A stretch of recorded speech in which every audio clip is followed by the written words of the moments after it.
We have two new Ryzen CPUs. Risen high, Elric. had to do that. We have two new Ryzen CPUs. So let's build two freaking Ryzen computers. Absolutely.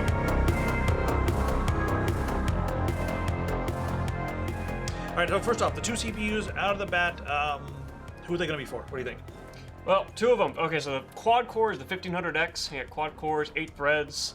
That's going to be like your home game, you know, playing games, rocking it 1080p, 4K, it'll handle 4K, no problem.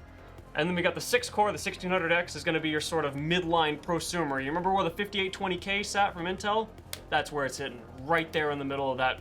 That price point is a little bit lower, same performance. If you guys want a detailed breakdown of this, go and check out our Ryzen R5 video that you guys will find in a minute. It's right there. If you missed it, go check it out.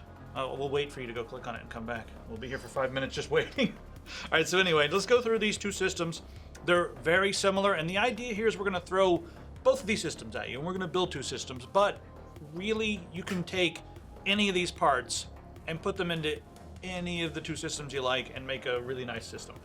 But first off, let's just go through the first system here. We've got the 1700 on the screen right now because at the time of making the video, the 1600X and the 1500X are not out yet. These don't exist yet. But they will be by the time, so pretend this is a 1600X for the first system. So starting off there, and that one actually matches up pretty well with the 6850K from Intel, the It does, X99E stuff. So it's really close. I mean, they're about 5% difference in between, flip-flopping between, 7-zip and such, but it's all on the website. You can check it out.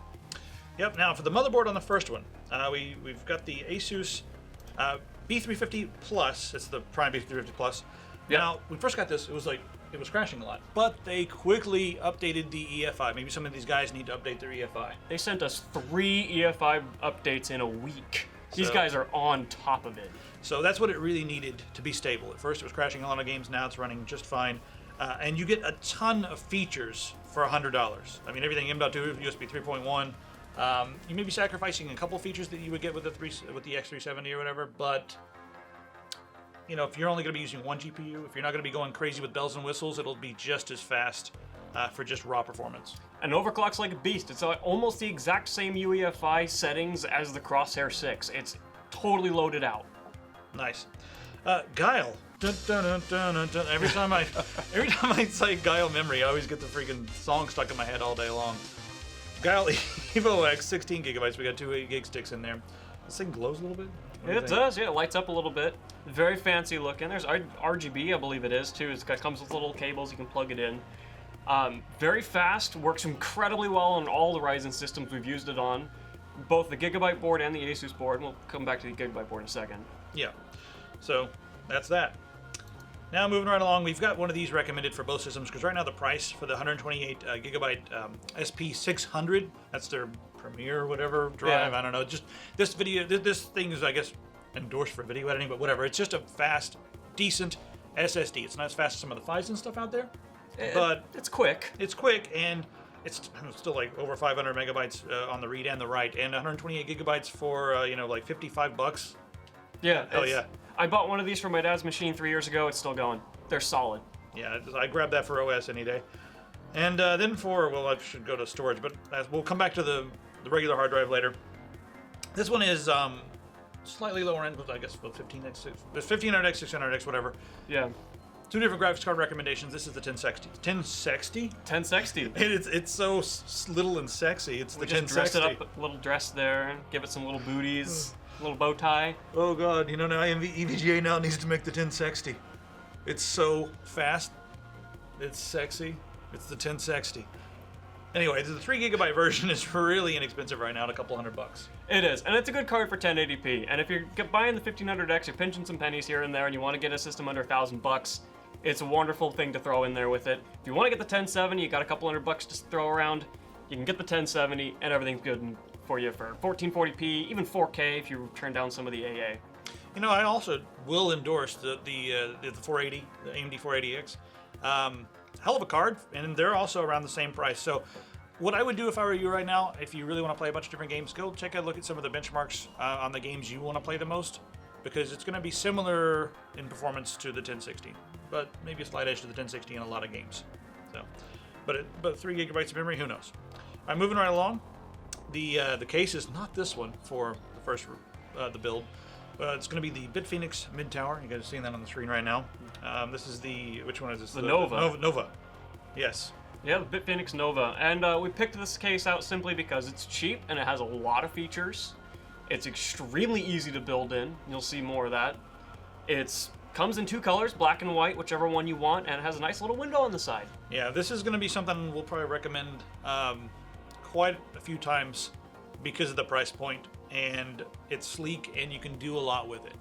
So it's not going to be like ridiculous when it comes to features, but at this price point, it's going to be a nice little home for your system. Next up, it's really important to have good clean power going to your system, and these EVGA power supplies are doing that at a really low price point. So this is the 600 watt 80 plus bronze. Gonna have a little bit more ripple than like a gold or platinum, but it's true. Still 80 plus and it's bronze.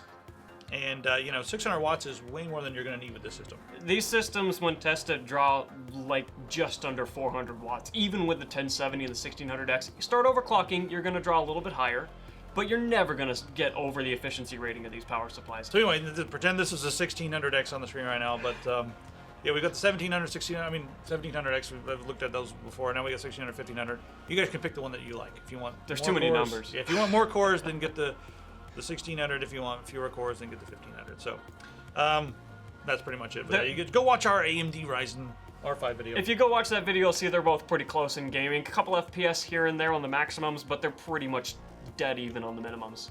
So this is the Gigabyte AB350 Gaming 3? Yep. All right, so and they have 3, 5, 7, whatever. But this one is their like $100 price point. It's the sweet spot board, and it's really pretty is. much exactly the same as the Asus board in feature set.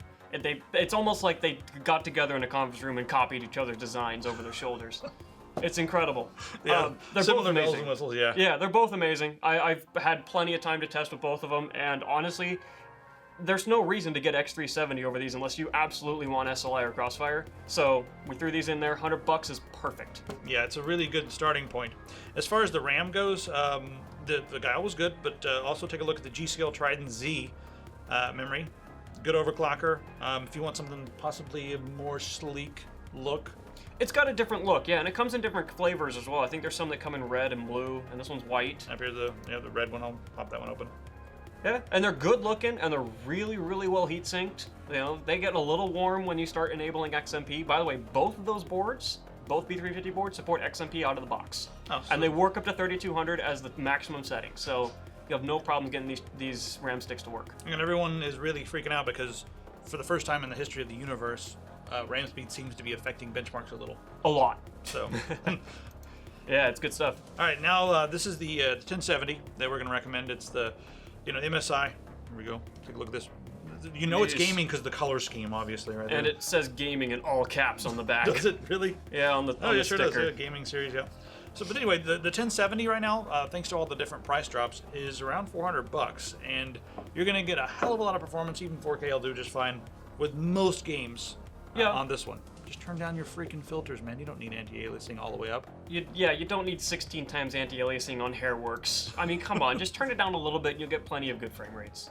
I forgot to mention this earlier, but the CK 2 terabyte Barracuda drive is a really good price. I mean, you guys can come and just pick the one you like, but it's always important to have a storage drive for all your games and other things. And it's 2017. I would really start to consider 2 terabytes to be the minimum of what people are going to end up using. For music, for video production, especially if you're getting the 1600X, you're probably looking at doing more than just gaming.